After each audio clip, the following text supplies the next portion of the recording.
Bonjour mes chers frères et sœurs dans le Seigneur. Cela dépend de l'heure à laquelle vous me regardez devant vos télés. C'est le pasteur Jacques Niabanza. C'est juste pour prêcher la bonne nouvelle de l'évangile.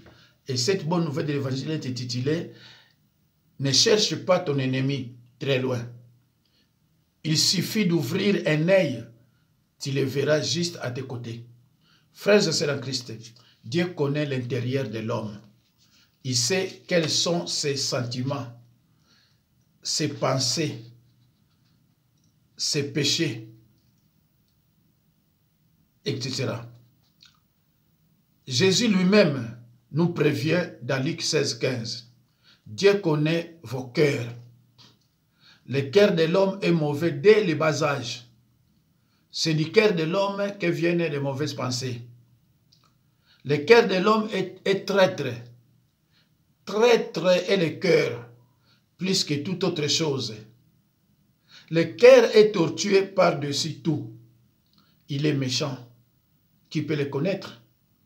Moi, l'Éternel, j'éprouve le cœur, je sonde les reins, pour rendre à chacun selon ses voies, selon les fruits de ses œuvres. Jérémie 17, 9 à 10. Mes chers frères et sœurs, la Bible nous enseigne dans Genèse 4, 8 que Caïn se jeta sur son frère Abel et le tua. Deux frères, de même père et de même mère. Mes chers frères et sœurs dans le Seigneur, ne cherche pas ton ennemi très loin. Il suffit d'ouvrir un œil, tu le verras juste à tes côtés.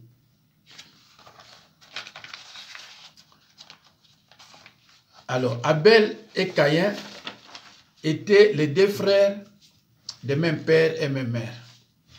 Jacob a complicité avec sa mère, il vole la bénédiction de son frère Ésaü. Genèse 27, 6 à 27. Alors, Joseph vendu par ses frères. Genèse 37, 18 à 28. La Bible nous enseigne dans l'Ancien Testament que ton ennemi n'est pas loin. Il est dans ta maison. Frères et sœurs en Christ, ne cherche pas ton ennemi très loin. Il suffit d'ouvrir un œil. Tu le verras juste à tes côtés en train de te faire semblant de te capoter. Lorsque Rachel vit qu'elle ne donnait point d'enfant à Jacob, elle porta envie à sa sœur, Léa. Genèse 30, verset 1. Deux sœurs de même père et de même mère. Amnon viole sa sœur Tamar. Après avoir appris le viol, celui-ci demande à Tamar de se taire et de ne plus y penser, mais prend secrètement Amnon à haine. Je reprends. Absalom, c'est aussi l'enfant de David. Après avoir appris le viol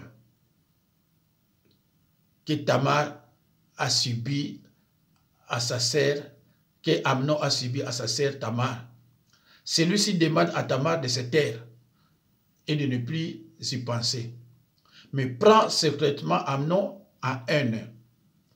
Lorsque David apprend à son tour le viol, il entre dans une grande fureur, mais ne fait rien. 2 ans après, Absalom fait tuer son frère Amnon. Je vous explique. Tamar était la sœur d'Absalom, de même père et de même mère. Tandis que Amnon était leur frère de même père. Alors, Amnon a violé, il a baisé sa sœur ou sa demi-sœur Tamar. Alors, Absalom s'est vengé. Il a tué son frère, l'enfant de David, qui s'appelait Amnon. Mes chers frères et sœurs dans le Seigneur, 2 Samuel, si vous voulez lire ça, je vous donne toujours le verset, comme d'habitude. 2 Samuel 13, 20 à 29. Lisez chez vous, s'il vous plaît. Frères et sœurs de Christ, ne cherche pas ton ennemi très loin. Il suffit d'ouvrir un œil. Tu le verras juste à tes côtés. Alors, frères et sœurs en Christ, même dans la famille de Dieu, il y a jalousie et haine. Même dans la famille de Dieu, il y a jalousie et haine. Matthieu 26, 14 à 16. J'ai lu au nom de Jésus-Christ. 14. Alors, l'un des 12, appelé Judas Iscario, alla vers les principaux sacrificateurs. Les sacrificateurs étaient des serviteurs de Dieu. 15. Et il dit, que voulez-vous me donner et je vous le livrerai. 16. Depuis ce moment, il cherchait une occasion favorable pour livrer Jésus. C'est pour ça que je vous dis, mes chers frères et sœurs, même dans la famille de Dieu, il y a toujours jalousie. Alors, mes chers frères et sœurs, la personne qui t'empêche d'être heureux et dans ta maison. Il y a des gens qui ne veulent pas voir des gens, il y a des personnes qui ne veulent pas voir les gens évoluer. Non. La personne qui t'empêche d'être heureux est dans ta maison. Sarah, la femme d'Abraham, chasse Agar, l'Égyptienne, et son fils Ismaël. Alors que c'est Sarah qui a demandé à Abraham d'aller avec Agar. Et Agar est enceinte. Il a eu un enfant qui s'appelait Ismaël. Mais lorsque Sarah était aussi enceinte, elle est jalouse d'Agar et de son fils Ismaël. Alors il demanda à Abraham de les chasser, les deux, de partir et de les laisser tranquilles. Voilà. Sarah, la femme d'Abraham, chasse Agar, l'Égyptienne, et son fils Ismaël. Genèse 21, 10. Mes chers frères et sœurs dans le Seigneur, l'homme aura pour ennemi les gens de sa propre maison. Jésus a dit, lorsque des individus deviennent ses disciples, leur famille se dresse contre eux. Un père converti devra supporter l'opposition de son fils incroyant. Une mère chrétienne, celle de sa fille inconvertie, Une belle-mère régénérée sera haïe par sa belle-fille. Il faut donc souvent choisir entre Christ et la famille. Aucun lien familial ne doit empêcher un disciple de vouer une obéissance prioritaire au Seigneur. Christ doit toujours passer avant père, mère, fils ou fille. Celui qui suit le Seigneur voit souvent sa décision être payée en retour par les tensions, les querelles, les rejets par sa propre famille. Cette hospitalité est souvent plus amère à supporter que celle qu'on peut rencontrer dans les autres relations humaines. Mes chers frères et sœurs dans le Seigneur, je trouve juste que tout ce que j'affirme soit examiné à la lumière des Écritures et qu'il puisse donc être contesté si je me trompe. Alors, j'ai recensé 11 ennemis dangereux qu'il faut combattre dans une famille. Voici la liste des 11 conseils à retenir. 1. Le non-respect des aînés. Ça, c'est grave dans une famille et lorsqu'on ne respecte pas les aînés. 2. La haine. La haine est dangereuse dans une famille car elle amène la mort. Caïn a tué son frère de la haine. La haine est dangereuse dans une famille car elle amène la mort. Caïn a tué son frère de la haine. 3. La jalousie. La jalousie est la clé. La jalousie est la clé à la base de la haine. Et cette dernière est alimentée par un esprit de concurrence. Mes chers frères et sœurs, partout où il y a la jalousie, il y a la concurrence. Pourquoi toi tu as des enfants cadres et moi mes enfants sont foutus? Mais qu'est-ce que lui a fait? Il a pris ses dispositions pour élever ses enfants. Et à la fin, il y a jalousie. La jalousie est la clé à la base de la haine. Et cette dernière est alimentée par un esprit de concurrence. 4. La vengeance. Cet esprit dangereux a détruit la famille de David. Là où il y a manque de pardon, il y a vengeance. La vengeance est encouragée par la méchanceté des autres membres de la famille. La vengeance. Cet esprit dangereux a détruit la famille de David. Là où il y a manque de pardon, il y a vengeance. La vengeance est encouragée par la méchanceté des autres membres de la famille. 5. Non, 5 c'était le manque de pardon. Non, 4 c'était la vengeance, 5 le manque de pardon. Là où habitent les gens, il y a toujours des problèmes. Mais c'est le pardon vrai et sincère qui permet de maintenir l'unité dans une famille et de maintenir sa bénédiction. Le manque de pardon. Là où le pardon n'est pas, on ne met pas le pardon en pratique, l'avantage revient à l'ennemi. Là où habitent les gens, il y a toujours des problèmes. Mais c'est le pardon vrai et sincère qui permet de maintenir l'unité dans une famille et de maintenir sa bénédiction. 6. L'hypocrisie. Double face. Un hypocrite, c'est quelqu'un de double face. Tu le vois sourire, rire, mais au fond de son cœur, il ne t'aime pas.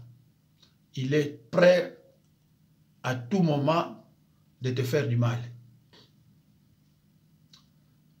On doit apprendre à se dire la vérité avec amour et respect. Quand l'hypocrisie s'installe comme mode de vie, il n'y a plus de famille.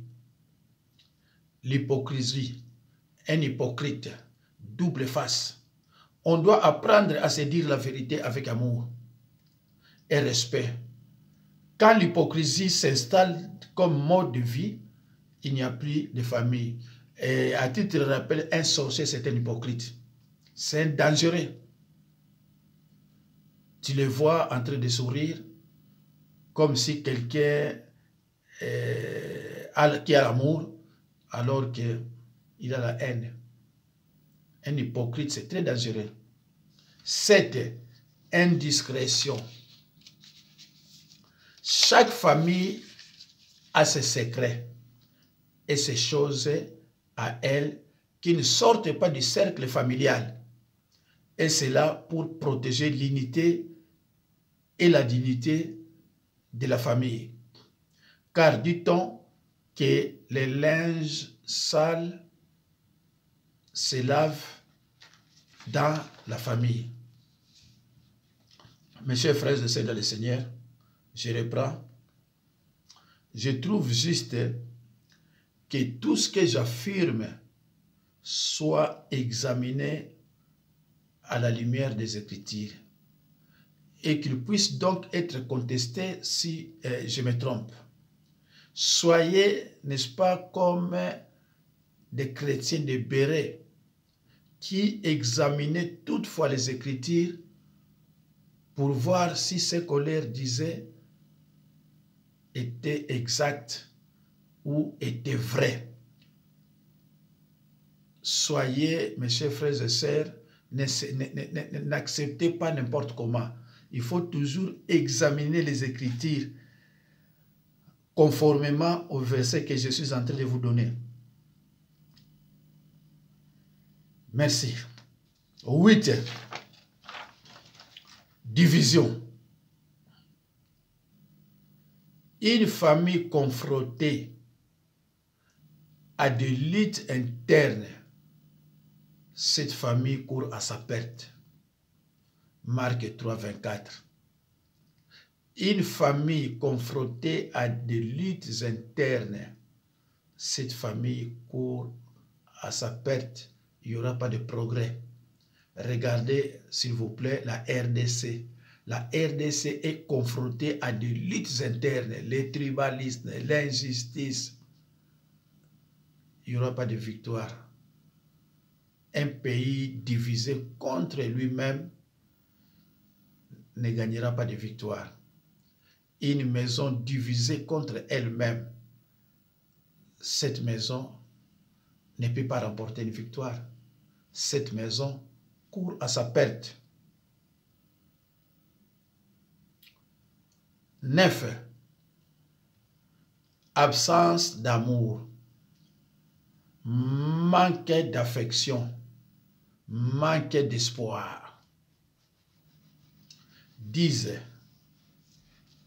Attachement à soi-même, qui fait que l'on recherche exclusivement son plaisir et son intérêt personnel.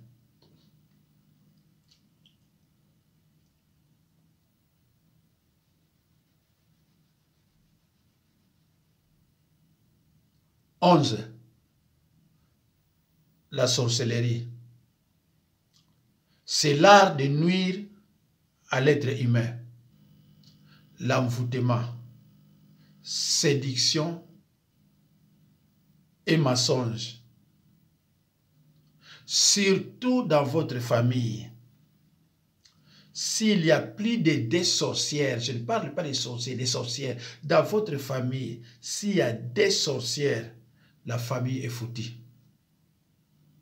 S'il y a 2 sorcières, c'est-à-dire des sorciers femmes, s'il y a 2 femmes qui sont des sorcières et cette famille est foutue, je ne pense pas qu'on peut encore récupérer cette famille. Tout est possible avec Dieu. Cela est écrit dans Exode 22, 17. Et la Bible dit de tuer la femme sorcière. C'est la Bible qui le dit, ce n'est pas moi. De tuer la femme sorcière. Parce que la femme sorcière, elle est très dangereuse que l'homme. Exode 22, 17. Je donne toujours les versets. Exode 22, 17.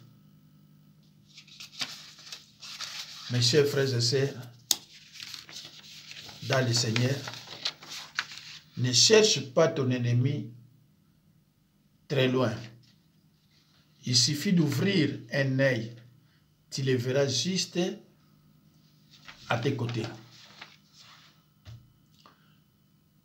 Mes chers frères et sœurs dans le Seigneur, les Écritures annoncent clairement que le peuple de Dieu souffrira et sera amené en captivité s'il persiste dans l'ignorance et dans le péché. Osée le prophète a dit, mon peuple est détruit parce qu'il lui manquait la connaissance. Et ce verset biblique ne dit pas que mon peuple est détruit à cause des sorciers. Non, uniquement par manque de connaissance. Tu ne veux pas lire la parole de Dieu. Alors, mes chers frères et sœurs dans le Seigneur, fais très attention à qui tu fais confiance. Fais très attention à qui tu fais confiance. Samson a été trahi par sa femme Dalila. Juge 16, 6 à 21. Les sucres et les sels se ressemblent. Fais très attention à qui tu fais confiance, car les sucres et les sels se ressemblent, comme l'ivraie et le blé. Matthieu 13, 30. Mes chers frères et sœurs dans le Seigneur, on tape toujours sur celui qui est droit. On tape toujours sur celui qui est droit. Les tordus, généralement, on les laisse tranquilles. On tape toujours sur celui qui est droit. Les tordus, généralement, on les laisse tranquilles. Mes chers frères et sœurs, c'est la fin de cette prédication intitulée « Ne cherche pas ton ennemi très loin ». Il suffit d'ouvrir un œil. Tu le verras juste à tes côtés. Merci, merci, merci, merci. C'était